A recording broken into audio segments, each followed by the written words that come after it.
is for Coppola. Take one more.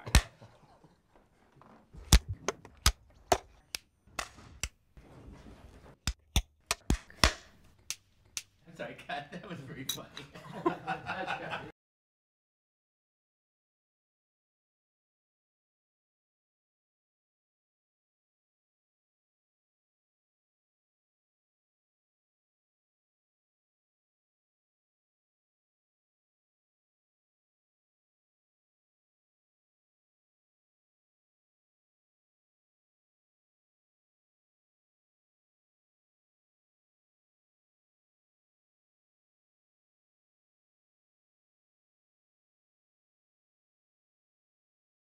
And I'm just realizing now that you've been looking at me trying to lip sync what I'm talking about. Good afternoon.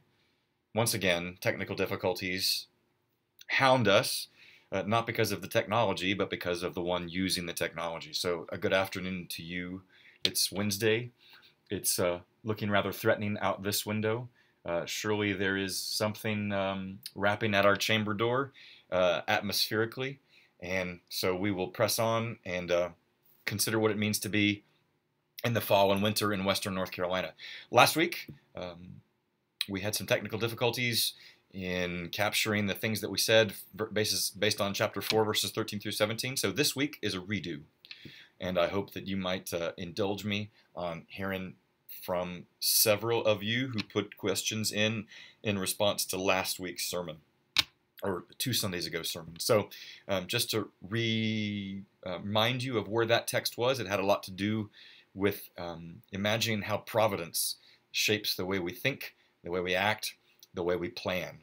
And in that text, it had specific words for merchants, those who were of a business mind, entrepreneurial in spirit and in practice and in livelihood. And we made the jump from how anyone who makes plans of any sort, who invests in anything, is in some way an entrepreneur. They don't know what the future holds. They make choices based upon what might be true, and things unfold to reflect just how wise they were or how much they are at the mercy of forces beyond their control. And so the overarching theme of that short passage at the end of chapter 4 was just for us all, whether business person or alike or not, to think of how God is involved in his world. He's not simply a watchmaker that wound it up and then watches things from a distance and pulls out his popcorn to see what might happen. Providence is at work. So I got 4 or 5 questions that came in last week that I'm going to do my best to speak off the cuff to and see what we might learn or rather elaborate on. What I appreciate about some of these questions this week is they call me on the carpet of some things that I said towards the end of that sermon where I didn't have a chance to elaborate, and therefore, though I was sort of brief in what I had to say there, that's funny, brief in what I had to say, right? That it required some elaboration that's open to misinterpretation. So I'm grateful for not only your inquisitiveness, but your courage to kind of say, wait a minute, you said this, now what does that mean? So we'll get to that.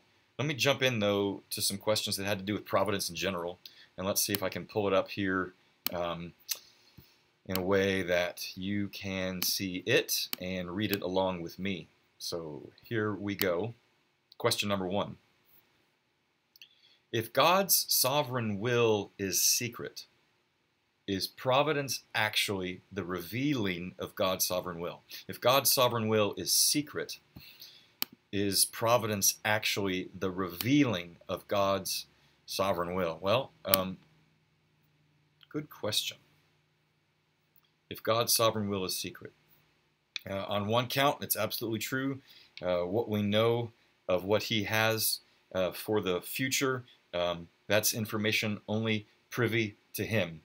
Jesus even speaks pretty mysteriously at some points in the Gospels where he says even he doesn't know the day or the hour when things will culminate to fulfill entirely what God is up to, both in and through his Son and through all things that are of his will. So in that sense, it's secret. And yet God is still not one who would make us guess about all things. He's disclosed himself to us, as it says from the first verses of the author of Hebrews, by the author of Hebrews, that God has disclosed himself through various ways. speaking to us through prophets, through signs, through wonders, but in these last days, he's spoken to us through his Son.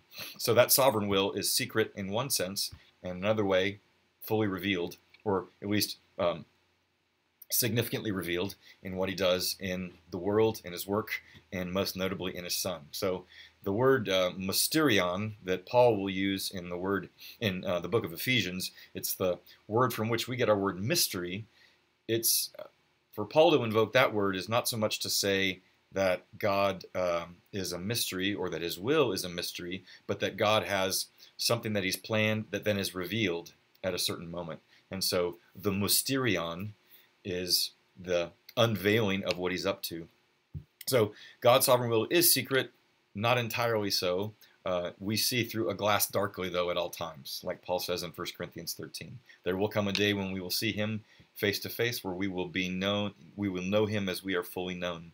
So is providence actually the revealing of that will? That's the second part of the question. Providence, by definition, is simply God's not only seeing the future as it will, but ordaining that future, having a place in that future, having a will, an active will in that future, and yet at the same time using all sorts of means by which he brings that will to fulfillment, including you and me and all sorts of forces that are outside our control, but that are nevertheless means by which he does what he will. So providence becomes clearer to us as he shows us what's going on, and obviously his work in and through Jesus is a revelation of his will, and therefore revelation not only of what he did in history, but what he will do in history. So he does reveal himself in that way. But as people like to say, I think it's Philip Yancey that says on a number of occasions, most of the time how we discern what God is doing in history, we do so through looking back through the mirror in reverse. That what is at work in the moment is usually not easily discerned, obviously with some exceptions, but not easily discerned until we reflect, looking backwards and seeing what has happened here. So his will is secret in a sense, and yet revealed in a sense. And providence is always at work, and it is brought out into clear, discernible understanding through our moment and through experiences. But a lot of the time, that revelation or that providence isn't really clearly discerned until we kind of look back and reflect on what he's done and see that hand at work in lots of moments. And it requires that kind of reflection, because a lot of the times in the moment, it feels more like absence or randomness than it does like God is at work in any meaningful, discernible, or potent way. So that's that one. As if we are going to answer any of these with comprehensiveness or adequacy. These are at best some off-the-cuff thoughts on some pretty thick questions about which books and books and books are written. Question 2. How do I determine what is actually providence versus my circumstances? How do I determine what is actually providence versus my circumstances? Therein, again, we kind of have to define our terms. Providence is God's involvement in the world, that which he sees in advance, that which he ordains and works out in his own will and according to his own power and intention. Circumstances, we might think that those exist in two separate compartments, that what God does in his way versus what we're facing in our thing are kind of two things, and never the twain shall meet. On the contrary, we would say that our circumstances are certainly a product of his providence. In the moment, like I said in the last question, our circumstances feel like simply the consequence of a lot of choices that you and I and others are making, or a lot of other forces that are beyond our control. And but I don't think we're meant to think of our circumstances as in this compartment and his providence in this one. Those two things are integrated. The challenge for us, though, is to be able to trust that in our circumstances, his providence is at work. And that is certainly the life of everyday faith. There's no getting around facing our circumstances. It's the manner in which we face them and how we interpret them and how we respond to them that has everything to do with what we believe about providence at all. If we think God is absent or aloof or non-existent, then we will interpret our circumstances and respond to them in a much different way than if we believe that He is at work. And so even in the sermon that I'll preach this Sunday, in verses 7 through 12 of chapter 5, the implication of believing that God is at work, both in what He did in Jesus and what He will do in Jesus, invites us, encourages us, exhorts us, requires us to act in all things with patience. And we all love to act patiently, don't we? No, we don't. We have our own designs about how things should go and on what timeline or time frame those things should happen or occur or unfold. And most of the time, it doesn't subscribe to our interest or our will or whatever wisdom that we might possess, even if it makes perfect sense why things would unfold in the way that they do and in the timing in which they would. But our circumstances invite an interpretation. Any given set of circumstances invites an opportunity to trust and to face various trials, like James says from the top of his letter, with faith, knowing that God can be at work even in the worst of our circumstances, knowing that God can bring something beautiful out of which is the most tragic, and therefore we wait upon Him to do what He might, if only to help buttress our faith and allow it to mature even when it is faced with all manner of trial. So providence and circumstances are not two different things. It's our job to see or to believe that His providence is at work in any given set of circumstances. And so that's why Paul says at other times, give thanks in all circumstances. Well, how can I give thanks when my world is falling apart? Because we would believe that God, even in the midst of my darkness, is still good. And that even as Jesus Himself, in the midst of His great passion, was wondering if there was some other way for His will to be done, for God's will to be done, that He began to trust that God's will was best. And therefore that is another example of what it means to believe in providence in the midst of our circumstances, and how those two things are to be met as an integrated thing, as difficult as that is in any given moment, and only over time. All right, question 3. Let's see if we can go there. Question 3 is one more question about providence. Why do you think people prefer to look for techniques or signs and feelings for guidance in making decisions rather than petitioning God for wisdom? Why do we prefer to look for techniques or little indications that we might say are God's little signs to us? And why do we want that rather than petitioning God for wisdom? Okay, another excellent question, and surely one that's natural to us all. You walk with God for any length of time, short or long, and there comes a point in which you're looking for some sort of indication of what you might do. And that's an exercise of faith, right? We're asking Him to confirm to us His will. We make choices, but we look for indications. And granted, techniques and signs and feelings are all, I think, reasonable desires for confirmation. However, some of those can be substitutes for thinking well, for considering what God has already revealed and what He has to say in the text. It's obviously by way of the question, petitioning God for wisdom, that's an exercise of prayer. And if we don't want to give ourselves to that, we have to ask ourselves why. If indeed Jesus is up, in Mark chapter 1, where He's already done some healing and He's begun to disclose that the kingdom of God is near. He's calling people to repent. But what does Mark chapter 1, verse 39 through 42 say? He's up early. He's out by Himself. It's in the dark. His disciples come to Him and say, hey, everybody's looking for you. What are you doing? You've created a following here. You might want to come cash in on that. And Jesus says, I got other work to do. I got to go to other places. I got to disclose this word. And so common sense in that moment, or conventional wisdom, would have said, Jesus, go to where the crowd is.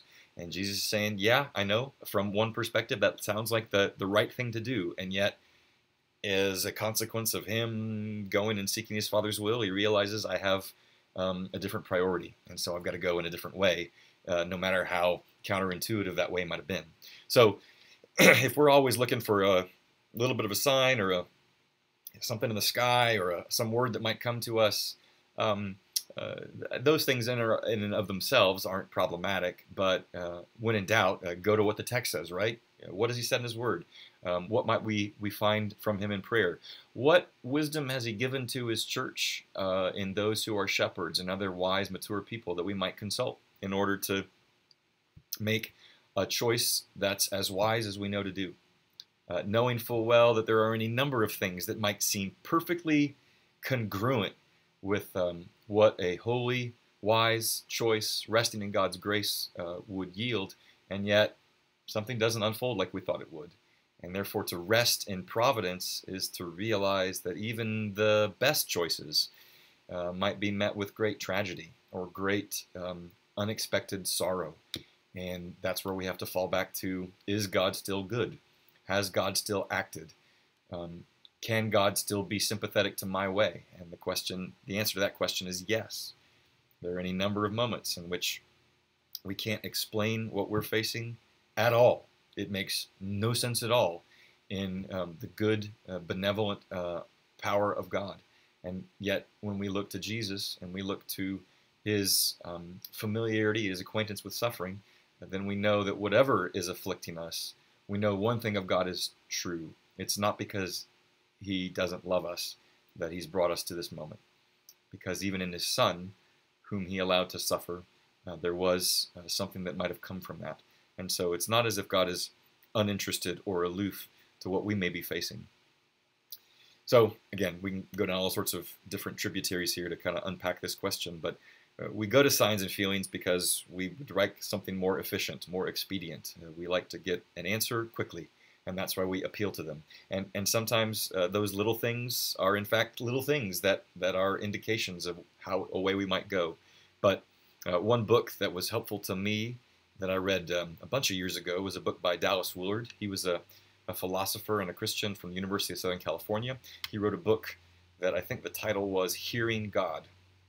And I think I've got a link to it here in the web browser that can help you find it. But he just sort of gives a very humble, very straightforward unpacking of how do you sense what God's will might be. And it's not a complicated set of ideas. It's go to the source and act in faith, but on the basis of what God has revealed in his word, what he might disclose to us through the Spirit in prayer, and also through the wisdom of what we find in the church among those who are mature and wise among us.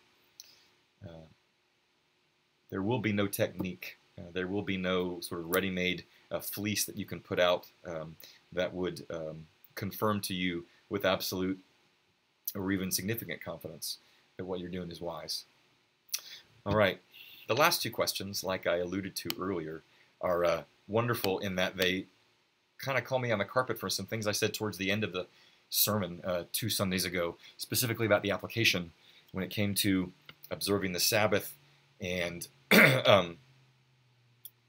resting in the gospel so that we don't think of our time in one of two extremes. And again, I'm inviting you to hearken back to the little challenge I shared towards the end of that sermon about my own life when thinking about the time that I have, that at times I will use my time, my resources, my emotion, whatever is available to me as my resource in a way that really forgets about the brevity of life. And so when you forget about the brevity of life, you kind of live like, things aren't changing and everything that I have now will always be available to me, or every moment I have I will always be able to hold on to and capture, which we all know that's not the case. So when you live without a sense of the brevity of life, you can end up wasting a lot of time. But the other alternative is if you're not aloof to the brevity of life, when you're blind to it, the other alternative is, or the other erroneous alternative is to actually be terrified by the brevity of life, to feel like you've wasted so much time that you've got to either recapture it, or compensate for it, or come up with some way to prove that you used your life in a justifiable way. And both of those are errors in way we might live. And so this question, I think, came in response to how I set that tension up and how to live in the middle of it. And so this person asks, ready? Concerning the two extremes, which is the two extremes I just spoke of, please expand on the one not related to binge watching, which I do especially when I'm exhausted at night, and then explain what constitutes the middle ground. I realize that formula religion doesn't work as the Pharisees proposed, But what does the midstream position look like? What would it look like for one to change the binge pattern for something else? Okay, what does he mean by that? Here's the example I gave about one way in which you might be blind to the brevity of life. I said, you could end up binge watching all sorts of things and make that a habit. And this person said, well, is that okay? Is it ever wrong to sit down and see several episodes of the same rom-com or thriller or things like that? Is that necessarily a waste of time? And as he calls that question before me, I realize that if I don't elaborate on that, I realize there's all sorts of things that would be almost the equivalent of binge watching a television show that is the exact same practice. So, for instance, you could stay up for 4 hours reading a great novel. Well, how is that any different from spending 4 hours watching a television show? It's still giving your attention to a narrative, and you're gripped by the storyline, and you want to see how it ends. And obviously, those who've put it together have found a way to capture or connect with something that's deep inside of you. So is there anything inherently problematic about that? And on the face of it, no. No way. I think I might have used binge watching as an example of potentially being blind to the brevity of life because I, as a person who makes use of technology quite a bit, benefits from that use of technology, I also realize how easily I can fritter away all sorts of time by being a consumer of technology without any qualification, without any guidance, without any parameters for thinking about what we do. And so a book that has been helpful to me of late is a book by a guy named Andy Crouch. It's called The Tech Wise Family. And I think I've got a link to that here in the notes here of this live stream. I'd recommend that book. He recognizes, again, both the benefits and the tools of technology, but he also recognizes the capacity for excess and of thinking and using technologies without any kind of guidance or any moral guidance. And so binge watching, just on its face, is, again, not inherently problematic. But if your every waking moment or every waking free moment is given to following other storylines, there's always the potential for allowing that to be a substitute for other kinds of living. Is there time for rest and refreshment? Absolutely. Is there time for enjoying good story? Absolutely. That's, part of a rich life is considering other stories. But there's always the potential when it comes to stewarding our life of thinking of what we have as something that's been entrusted to us, which is something I even brought out in last week's sermon, that when you think of all of life as an effort at stewardship, of using it well, then you have to be careful over the long run. Maybe not in a micromanaging sort of frame, but in the long run, am I stewarding the priorities of my life that God has entrusted to me to the best that I can? And so I would say the middle ground is simply to be aware of how you see yourself, how you see your priorities and living for the kingdom of God based upon how you have been brought into his beloved kingdom, transferred from the kingdom of darkness into his kingdom of light, to borrow some language from Paul there, and to live in accordance with the will that he has for us, his providential will. So I'm grateful for the request for clarification, because he's absolutely right.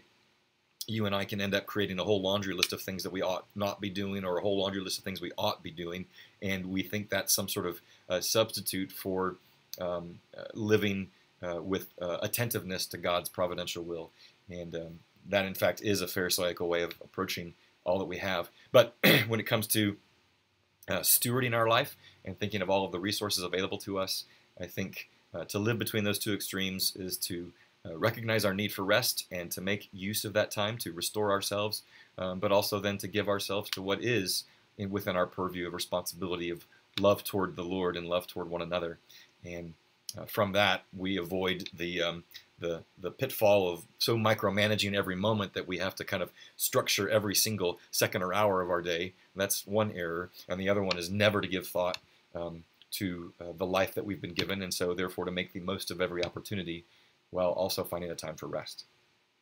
All right, last question, which again is related to the preceding, and it goes like this.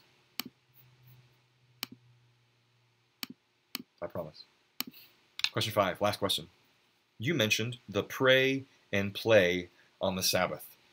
that's a phrase actually from Eugene Peterson on what it means to observe the Sabbath, that Sabbath comes down to praying and playing in his estimation. But this person asks, I don't think you expanded on the play part. What is that? How does this relate to the big Sabbath question of whether a person should shop or eat out or not do a host of other things on Sunday, especially in light of a more strictly Reformed teaching? Great question. There is not time to go into the weeds on how we understand the Sabbath.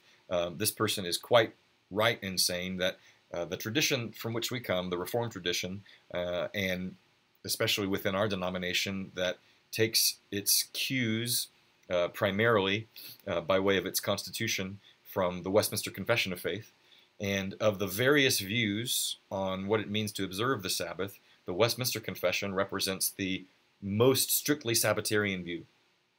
You do absolutely nothing on the Sabbath but gather for worship, pray, consider the Lord's works on your behalf, and do nothing in the way of recreation.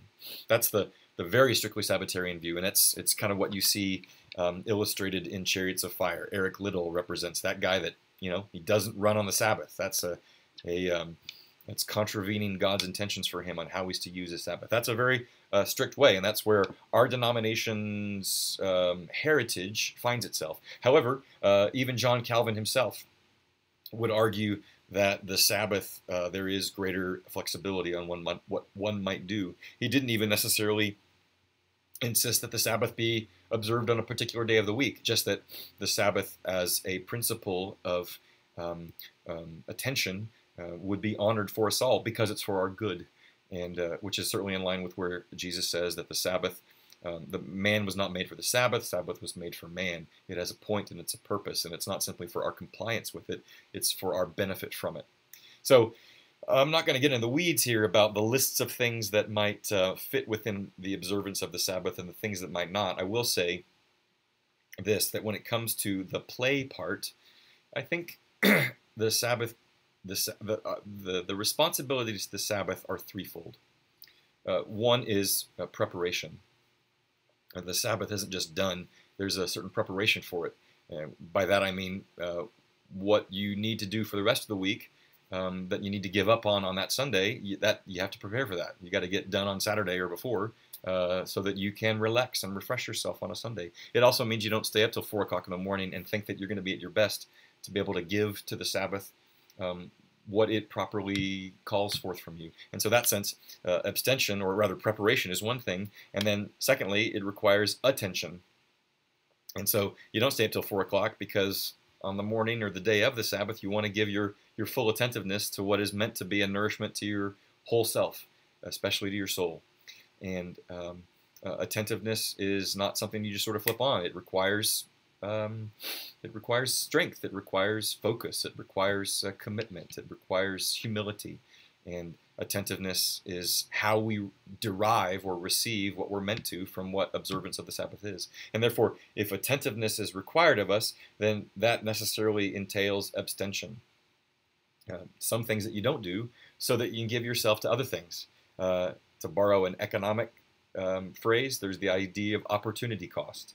If I want to do one thing, then that means necessarily there are some other things I can't do because I want to do this one thing because I think it's a very greater priority. So you have to abstain from some things in order to give your attention to other things. The Sabbath, if we're to be nourished from attendance at worship and communion with the fellowship of the saints and receiving the sacraments and hearing the word and engaging in prayer, well, that means there's a whole host of other things that you're just unable to do because you're giving yourself to that. So I'm not going to, again, get into the weeds about the particular details as much as to invite us all to a time of reflection on what it means to step back, to prepare ourselves, to abstain from some things so that we can give our attention to other things.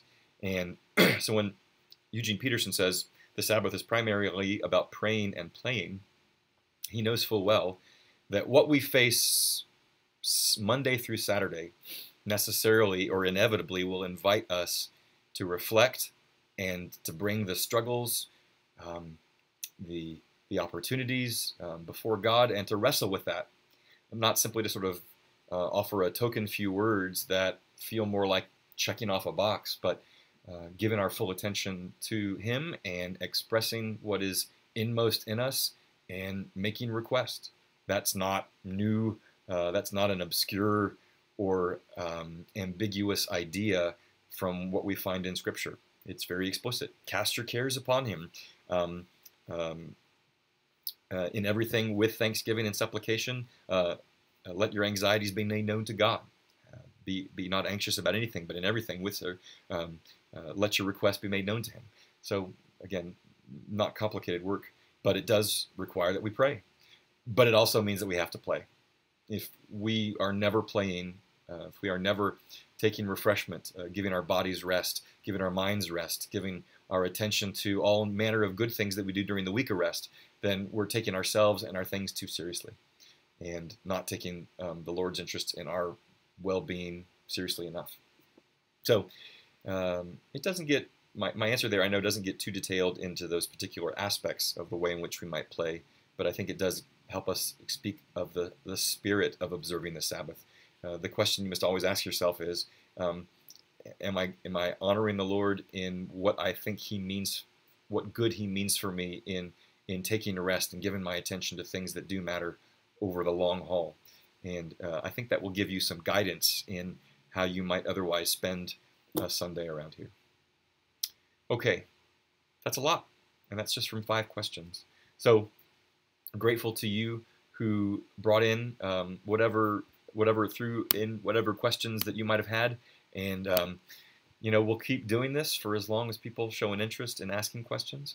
You can always send in questions, whether it has to do with a sermon or not. Sometimes we might do just some kind of one-offs, some questions that might require a lengthier answer than just these sort of rapid-fire responses to the questions. But that's going to happen. It'll continue to happen. You can always send in your questions to followupgrace@gmail.com.